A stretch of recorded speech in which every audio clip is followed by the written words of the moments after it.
Boss Big Shaq walks into his own restaurant, shocked when a waiter refuses to serve him. Shaquille O'Neal was used to being in the spotlight. From dominating on the basketball court to headlining commercials, people recognized him everywhere. But after years of building a restaurant chain called Big Chicken, he wanted to reconnect with the day to day reality of his business in a way that facts and figures simply couldn't capture. He decided to do it undercover. No fanfare, no announcements, just him, a baseball cap, and clothes that blended in. His goal? See for himself how customers were treated and whether his team truly embodied the values his brand stood for. He chose a location in a busy shopping district on the outskirts of a major city, a place where foot traffic was high and he could easily go unnoticed. Early one evening, he slipped into the restaurant, taking care to hunch his shoulders a bit so he wouldn't tower over everyone quite as conspicuously. A local sports team was on TV, and a comfortable hum of conversation filled the air.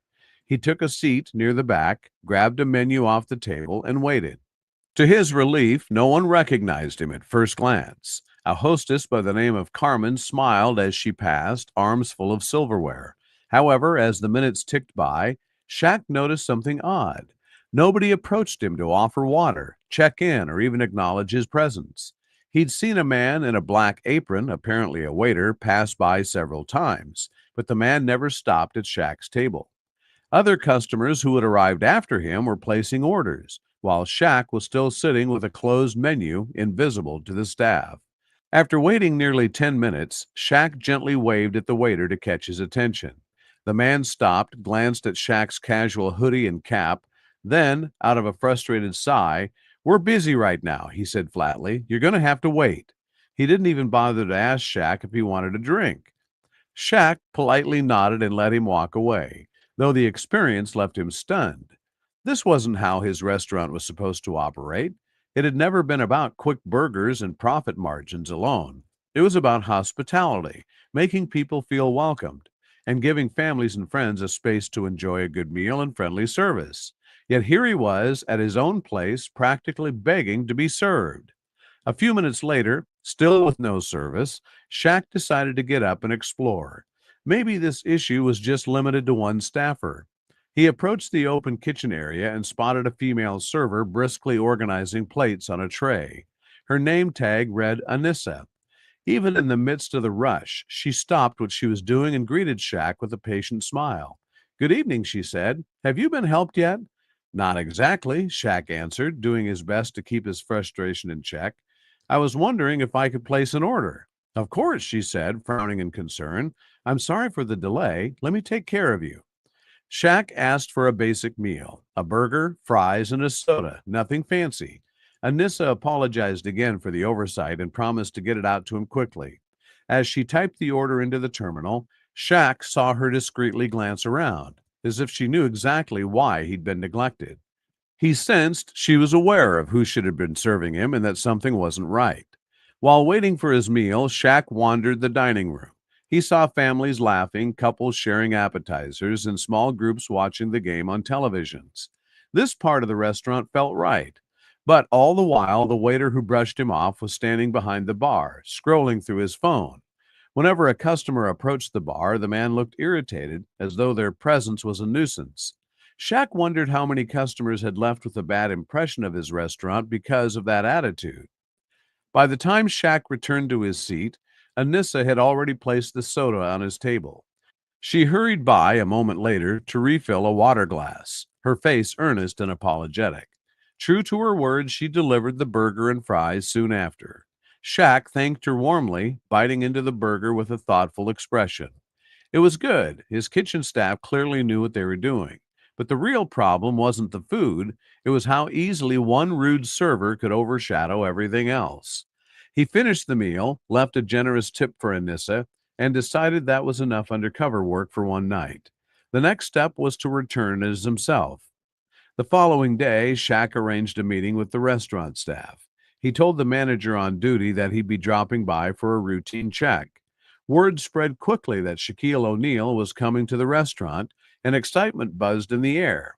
When Shaq arrived, this time in a suit that made him impossible to miss, He was greeted by wide-eyed employees eager to meet the famous boss. The manager gathered everyone near the kitchen, and Shaq cleared his throat, a mix of warmth and seriousness in his gaze. First off, he began, I want to thank you all for being here. This place wouldn't run without you. But I also need to talk about something I witnessed last night.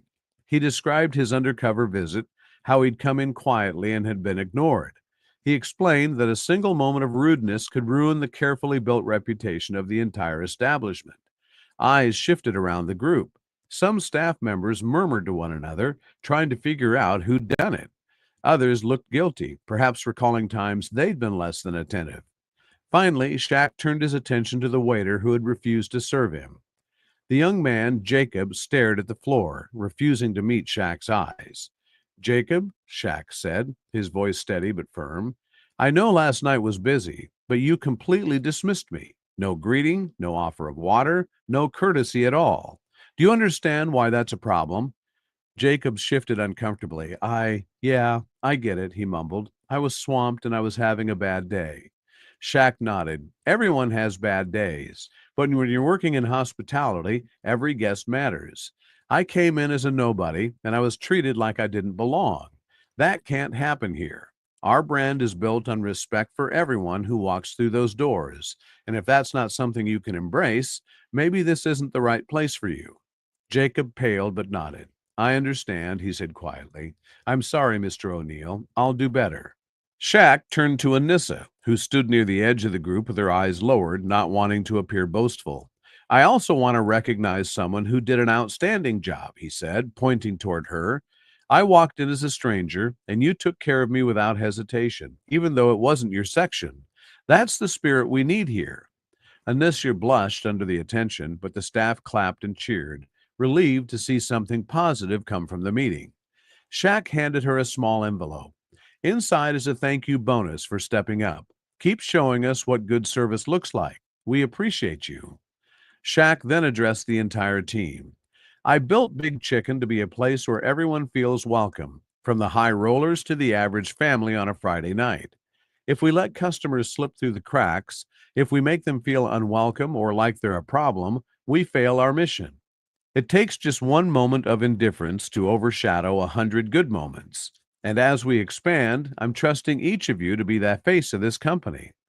He went on to outline a new training program, emphasizing customer engagement, empathy, and swift service. He also announced an anonymous feedback system so employees could report issues without fear.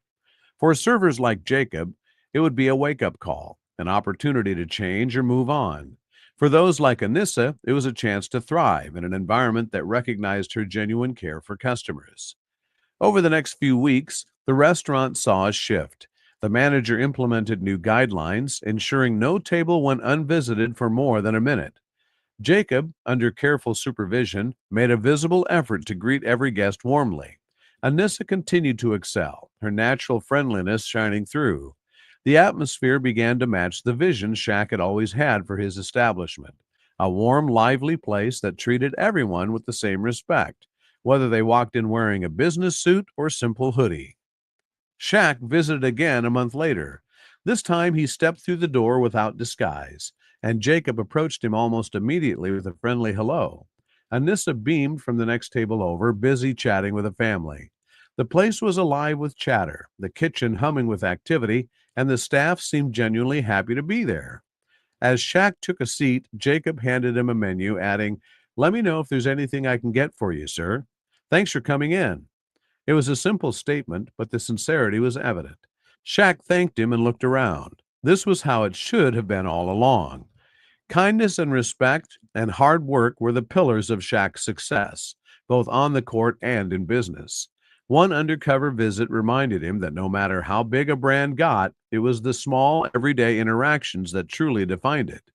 He hoped that lesson would linger in the minds of everyone at Big Chicken, from the kitchen staff to the waiters on the floor. It was a lesson worth remembering. Treat every customer as though they might own the place, because, in a way, they do. They own the experience, and that experience makes all the difference. Thanks for watching this story. If you enjoyed it, share your thoughts in the comments and let us know where you're tuning in from. Don't forget to subscribe for more stories and insights. After all, you never know who's sitting at your next table.